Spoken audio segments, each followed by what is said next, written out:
สบายดีหมู่เพื่อนข่อยมา ตลาดตลาดมุ่งเพิ่นขายผักมุ่งตลาดโคโมตลาดโคโมมุ่งอยู่มินิโซตาเด้อพี่น้องมาเด้อมาซื้อข่อยมาแต่เช้าแล้วเพิ่นฮักก็เปิดห้านเบิ่งดูเครื่องปลูกเพิ่นบักหลายๆพี่น้องเบิ่งบ่เครื่องปลูกเพิ่นน่ะบักหลายมาเด้อมาซื้อพี่น้องเอ้ยเพราะว่ามันเป็นช่วงที่ว่าเพิ่นปลูกฟังแหละเนาะป้าบักหลายๆเห็นบ่กระตูบก็บักหลายๆแต่ว่าเขาเจ้ากันบางคนก็ยังบ่ทันมาเปิดเทื่อข่อยมาแต่เช้าๆพี่น้องมาอุดหนุนอันแม่เสียวคนมงนี่แม่เสียวเพิ่นกำลังสิขายอันผักข่อยอยากได้ผักบัวละพาเพราะว่าข่อยกล้านั้น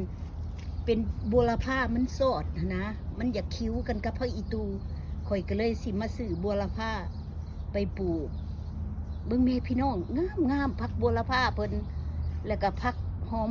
ที่ว่ามีทุกประเภทเลยพี่น้องเอ้ยมาเด้อมาซื้อโอ้ผักปังก็มีพี่น้องฮันเด้ผักแปะอันหอมเปงาม2 อัน5 ดอนแม่นบ่แม่เสียว2 อัน5 ดอนแม่นบ่ตัวนี้$3 2 for 5 no เพิ่นว่า2 for 5บ่ได้เด้อเพิ่นว่า still early เพิ่นว่า ข่อยมาก่อนหมู่ก็เลยว่าสิบ่ได้2 for 5แล้วได้บาทนี้แม่เสียวเอ้ยเจ้า